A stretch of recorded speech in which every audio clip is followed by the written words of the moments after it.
Yes, all of you, very good afternoon.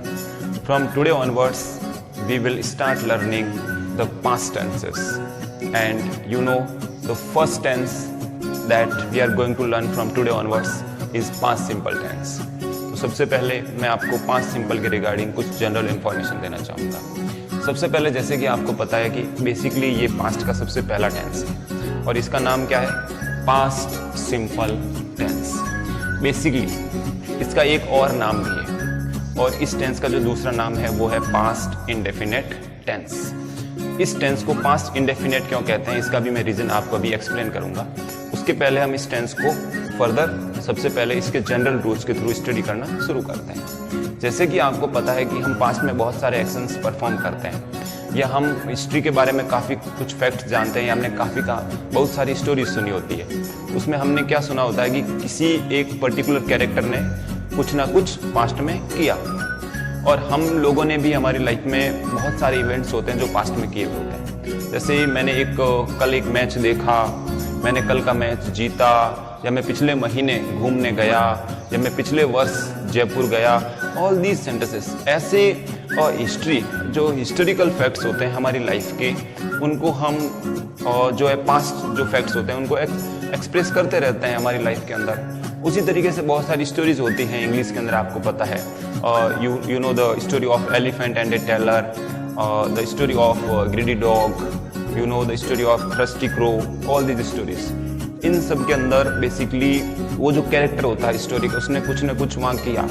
उसने जैसे आप लेते हैं the story of elephant and tailor, वहाँ पे वो हाथी मार्केट से होते हुए बाजार से होते हुए जाता था, ऐसे ही बोलते हैं हिंदी में उसको, कि फिर वहाँ से वो तालाब से पानी पीता था, फिर वापस आता था और दर्जी से मिलता था, उसे एक फ्लावर गिफ्ट में देता था। सो all these stories are formed by using past simple tenses because ये सारे actions जो भी होते हैं वो past में actually happened होते हैं। तो सबसे पहले मैं बता देता हूँ कि आप किन हिंदी आइडेंटिटीज के तौर पे इनको पहचान सकते हैं। इस टेंस की पहली हिंदी आइडेंटिटी है वो है आ, था, ई, थी, ए, थे। इसका मीनिंग एक्चुअली यह है कि जैसे आप किसी सेंटेंस को बोलते हो जो पास्ट में हो गया है, ऐसा कोई एक्शन जो पास्ट में हो गया तो वो कैसे बोला जाएगा? मैं गांव गया था, तो उसके पीछे साउंड कौन सा आ रहा है? आ था, यानी मैंने ऐसा किया था। और वैसे वह विद्यालय आई थी, वो गांव आई थी, उसी तरीके से वो खेलने गए थे। तो बेसिकली ये सारे पास्ट के एक्शंस हैं। उसी रिगार्डिंग इसकी जो दूसरी आइडेंटिटी है, हो सकता है वो इस तरीके से भी हो सकती है कि आप पीछे ये जो वर्ड्स हैं था, थी और थे, इनको यूज नहीं भी करो और इस तरीके से भी बोल सकते हो। मीन्स आ, ई, ए। हमारे खुद के लिए हम थोड़ा इसको इजीफाई कर देते हैं और कैसे बोलते हैं? वो गांव गया, वो विद्यालय आई, वो खेलने गए। तो बेसिकली सेंटेंसेस सेम रहता है। बेसिकली एक चीज आपको ध्यान रखनी है हमेशा कि सेकंड फॉर्म, वो कौन सी चीज ध्यान रखनी है? Second form. पास्ट सिंपल के अंदर सेकंड फॉर्म एक ऐसा मैटर है जो बहुत हेल्प करता है। स्पेशली जो आप एसएसटी बुक वगैरह लिखते हो जहां सारी हिस्ट्री होती है, जैसे कि महाराणा प्रताप वगैरह, उनकी स्टोरीज जो भी है सारी, तो वो सेकंड फॉर्म के थ्रू आप बनाते हो। तो बेसिकली सारे अफर्मेटिव्स यानी साधारण वाक्य हमेशा सेकंड फॉर्म से बनेंगे। ओके, अब मैं आपको ये बताना चाहता हूं कि अफर्मेटिव सेंटेंसेस के अंदर हेल्पिंग वर्ब का कोई भी रोल नहीं।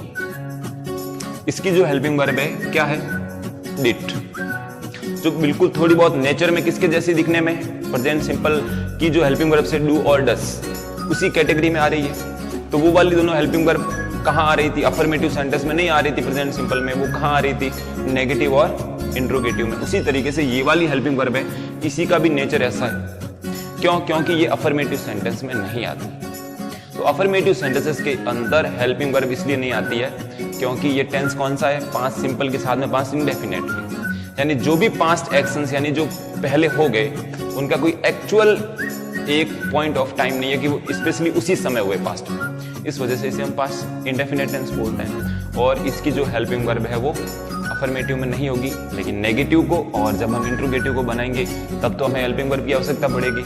तो उस समय ये वाली हेल्पिंग वर्ब कौन सी यूज करेंगे हम? डिड।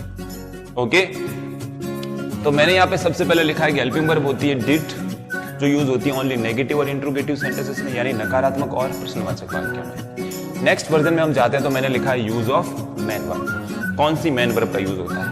मैंने यहाँ पे 2 पर्टिकुलर ब्लॉक्स बनाए। पहले वाला ब्लॉक है जिसमें सेकंड फॉर्म लिखा है, यानी अफर्मेटिव सेंटेंसेस के अंदर जहां हेल्पिंग वर्ब डिड यूज ही नहीं होगी तो वहां पे वर्ब की कौन सी फॉर्म यूज होगी? सेकंड। और यही एक फैक्ट है कि सेकंड फॉर्म के थ्रू आपके बहुत सारे चैप्टर्स, स्टोरीज बनती है। यानी सब्जेक्ट के साथ आप सेकंड फॉर्म को परफॉर्म करोगे, इस सब्जेक्ट ने ये उस समय किया, वो गया, सारी सेकंड फॉर्म्स। फिर हम आते हैं नीचे वाले ब्लॉक में, वहां पे मैंने लिखा है वी फर्स्ट। तो वी फर्स्ट कहां आती है? जब आप नेगेटिव और इंट्रोगेटिव में हेल्पिंग वर्ब के तौर पे डिड को यूज कर लोगे तो डिड के आने की वजह से आपको हमेशा फर्स्ट फॉर्म को ही यूज करना है डिड के साथ। Okay, got it. अब देखिए हम नेक्स्ट अफर्मेटिव सेंटेंसेस को बना लेते हैं। अफर्मेटिव सेंटेंस को बनाने के लिए हमको सबसे पहले उसकी चाहिए फॉर्मेशन। फॉर्मेशन आप देख पा रहे हैं क्या है? सबसे पहले मैंने क्या राइट डाउन किया है? सब्जेक्ट। अफर्मेटिव में सबसे पहले क्या आता है? सब्जेक्ट। उसके बाद में मैंने क्या मेंशन किया है? Second form of the verb. यहाँ पे हेल्पिंग वर्ब नहीं आ रही है, क्यों? क्योंकि ये कैसा टेंस है? ये पास्ट इंडेफिनिट टेंस है। यहाँ हेल्पिंग वर्ब का कोई रोल नहीं है। जो एक्शन पास्ट में हुआ, इस वजह से कौन सी फॉर्म यूज करेंगे? सेकंड। और इसका कोई एक्चुअल टाइम है ही नहीं, पास्ट में इंडेफिनेट है ये एक्शन, तो इस वजह से इसकी हेल्पिंग वर्ब यहाँ पे बीच में सब्जेक्ट के जस्ट बाद में नहीं आ रही। सब्जेक्ट के जस्ट बाद में हम यूज कर रहे हैं second form of the verb, यानी second form of the verb हमें ये बताती है कि ये एक्शन पास्ट में परफॉर्म हुआ है। उसके बाद में आप अपने ऑब्जेक्ट्स को मेंशन कीजिए, पीछे फुल स्टॉप ऐड कीजिए। कुछ एग्जांपल्स है, आइए सॉल्व करते हैं। पहला एग्जांपल है, वह कल अपने गांव गया था। पहचानेंगे कैसे? कॉमन सेंस से पहचान सकते हैं कि ये काम कल हुआ, यानी एक्चुअली ये पास्ट का एक पार्ट है। सो पास्ट सिंपल है। और अगर हम कॉमन सेंस से नहीं पहचान पा रहे हैं तो इसकी आइडेंटिटी को देखेंगे, पीछे क्या आ रहा है? आ था, यानी उसने कल ऐसा किया था। सो बेसिकली सबसे पहले हम सब्जेक्ट के तौर पे क्या लिखेंगे? ही। उसके बाद में हम एक्चुअली देखेंगे सेंटेंस अफर्मेटिव है, हेल्पिंग वर्ब का कोई रोल है नहीं। बेसिकली ज्यादातर सेंटेंसेस में सब्जेक्ट के बाद हेल्पिंग वर्ब आती है, लेकिन पास्ट सिंपल में ऐसा नहीं हो रहा है, क्योंकि पास्ट सिंपल के अफर्मेटिव्स में हम डिड को यूज नहीं करेंगे। उसके बाद में रूल्स कहता है सेकंड फॉर्म को यूज कर लो हमेशा, तो second form is that much compulsory. तो सेकंड फॉर्म हो जाएगी गया मींस जाना, और उसकी सेकंड फॉर्म होती है गो एंड वेंट। तो आप यहाँ पे ऐड करोगे वेंट। कहाँ गया? अब ऑब्जेक्ट देख लीजिए, अपने गांव, मींस वह के लिए अपना क्या हो जाएगा? His village. He went to his village, और कल को क्या बोल देंगे? Yesterday। इस तरीके से सेंटेंस आपका सॉल्व हो गया। नंबर 2, मोहन पिछले महीने मेरे घर आया। मेरे घर आया, देखिए कैसे बन रहा है। सबसे पहले हम लिखेंगे मोहन, हेल्पिंग वर्ब का कोई रोल नहीं है, सेकंड फॉर्म लिखेंगे अफर्मेटिव सेंटेंस, यानी साधारण सेंटेंस है। किसका? पास्ट सिंपल का। कैसे? पीछे क्या सेंटेंस एंड हो रहा है? आ, ई, ए। ये वाली पहचान सेम ही है, चाहे तो आप बोलो आ था, चाहे तो आप एंड कर सकते हो। मोहन, सेकंड फॉर्म कम की क्या होती है? केम। कहां पे आया? मेरे घर, तो क्या होगा? To my house. कब आया? Last month. तो ये सेंटेंस इस तरीके से बन गया। ओके, होपफुली आपको अच्छी तरीके से पांच सिंपल के जनरल रूल्स एंड उनके अफर्मेटिव सेंटेंसेस किस तरीके से बनाते हैं, सारी चीजें अच्छी तरीके से समझ में आ गई।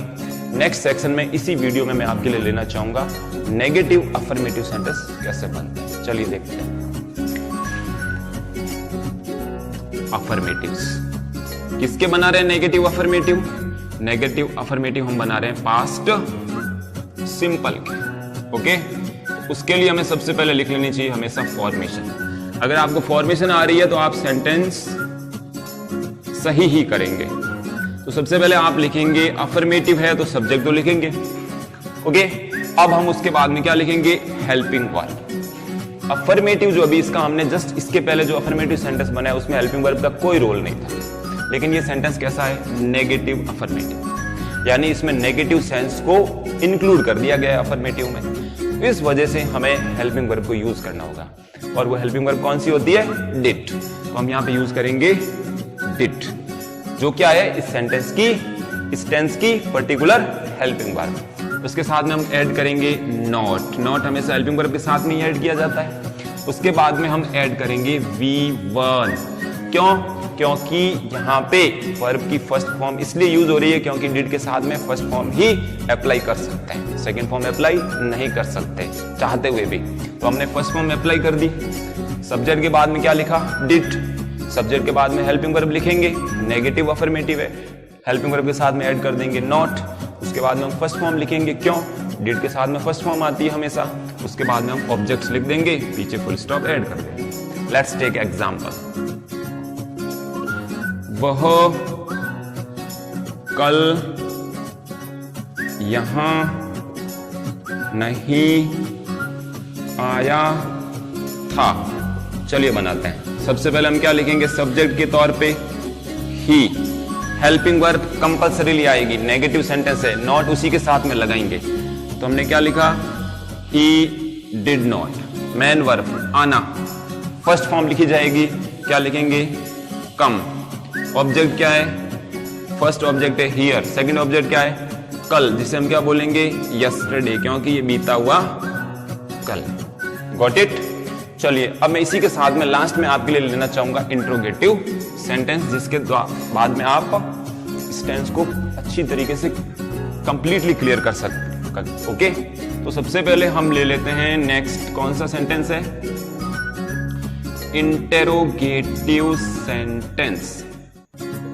इंटेरोगेटिव सेंटेंस से इसको हम हिंदी में क्या बोलते हैं पता है? प्रश्नवाचक वाक्य, यानी हमारे लिए क्या होगा इसमें? क्वेश्चन।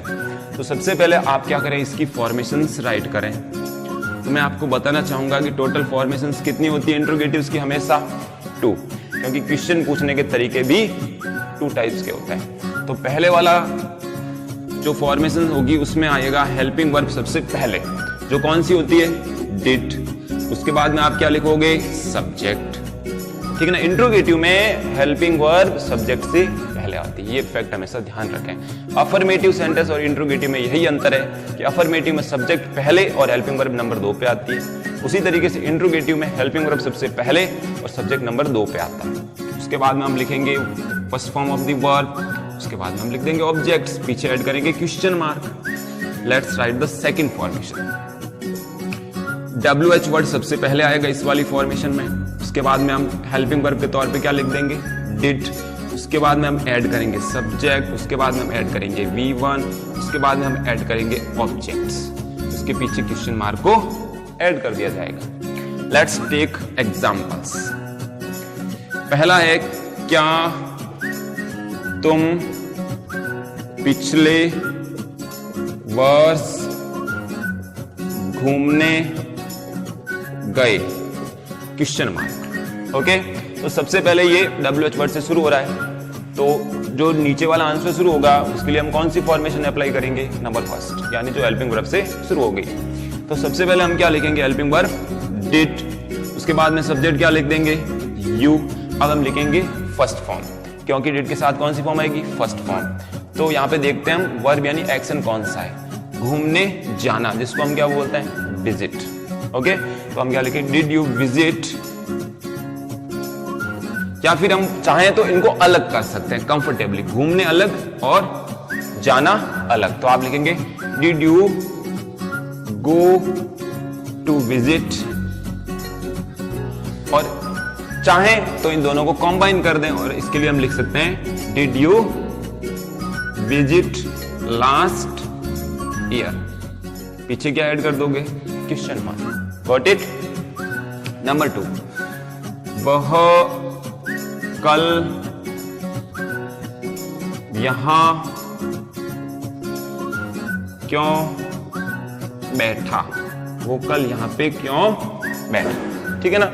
इंट्रोगेटिव सेंटेंस है, 5 सिंपल का है, पीछे आ का साउंड आ रहा है, जैसे यहाँ पे ए का साउंड आ रहा था। तो सबसे पहले WH वर्ड क्या लिखेंगे? वाई। उसके बाद में हेल्पिंग वर्ब डिड, उसके बाद में सब्जेक्ट क्या आएगा? ही। मेन वर्ब क्या है? बैठना, उसकी फर्स्ट फॉर्म लिखेंगे, वो क्या होगी? सेट। यहां को क्या लिखेंगे? हियर। कल को लिख लेंगे यस्टरडे। पीछे क्या ऐड करेंगे? Question mark. Got it? इस तरीके से इन सारे सेंटेंसेस को आप इंफॉर्मेशंस की वजह से अच्छी तरीके से सॉल्व कर सकते हो बेसिक रूल्स को ध्यान में रखते हुए। Thank you so much for learning this particular tense. Have a nice day.